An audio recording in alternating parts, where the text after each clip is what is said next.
Y la teoría es muy sencilla, la práctica es complicadísima. La teoría es muy sencilla en el sentido que como no hay mercado para esas hipotecas malas o para esos títulos valores, los mismos se han depreciado más por falta de liquidez que por falta de valor intrínseco. Entonces un jugador grande como el gobierno puede comprarlos a un valor menor que su valor intrínseco, pero mayor a lo que se cotiza en el mercado. Esta es la teoría, de nuevo, muy sencilla, pero como dicen, el diablo está en los detalles.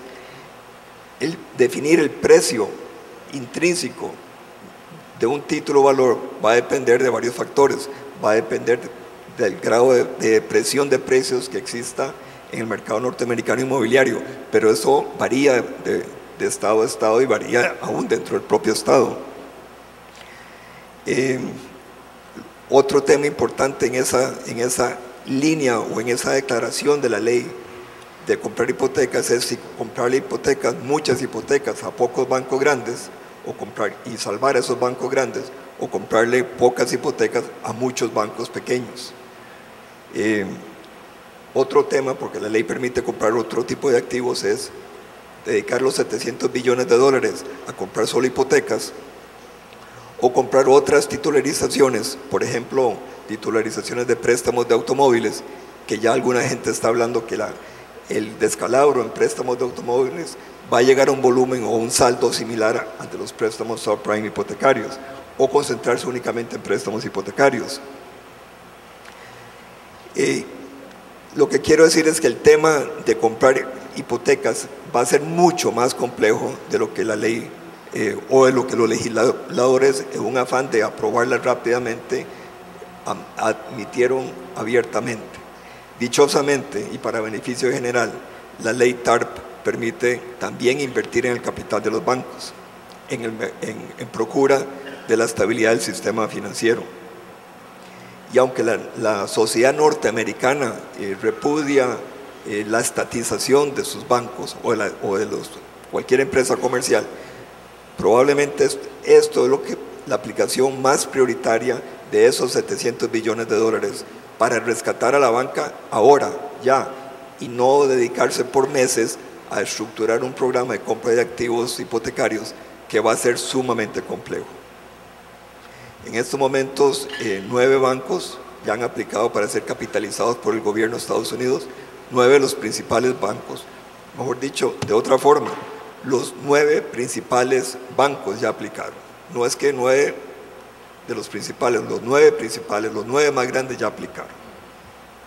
Y el gobierno espera invertir 250 mil millones de dólares en el capital de estos bancos a través de acciones preferentes. Conforme los bancos mejoren su situación financiera en el futuro, pues le vendrán de vuelta al gobierno las acciones preferentes, le comprarán al gobierno las acciones preferentes.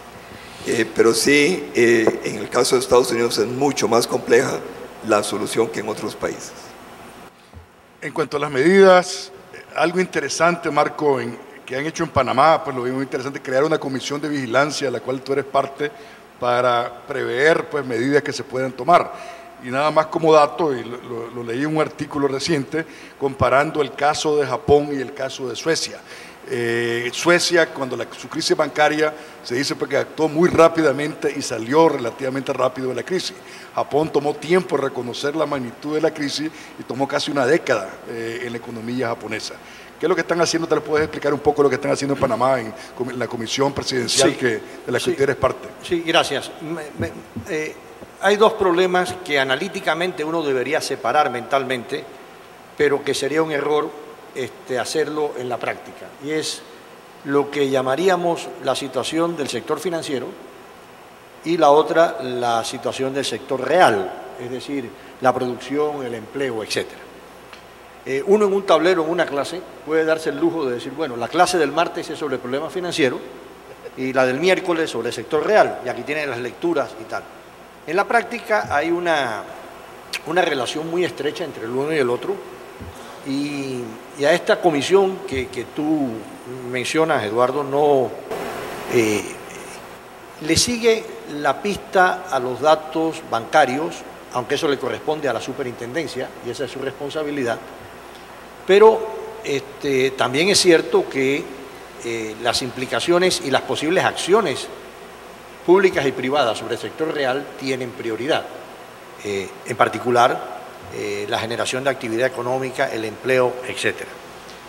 Hay sectores muy apalancados en nuestras economías y estas situaciones, como la actual en los sectores financieros, desnudan la debilidad de los balances en términos de las relaciones de deuda a patrimonio o de deuda a ventas, mídanlo como quieran, de ciertas actividades. Y me refiero a algunas de ellas en particular, el sector de la construcción.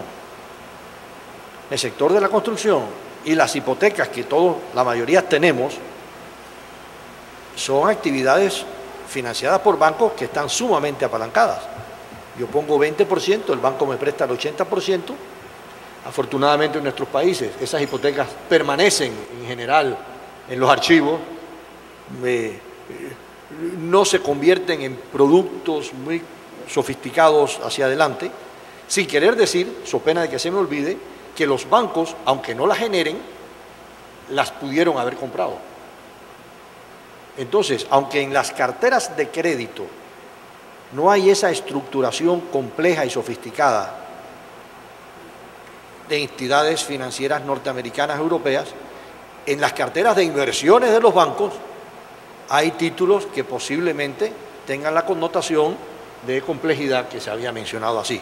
O sea, que aunque uno vea solamente el tema de las carteras y pueda decir, no, aquí el sector está vacunado porque las hipotecas están generadas, no hay mucha titularización, no hay documentos basados en estas hipotecas.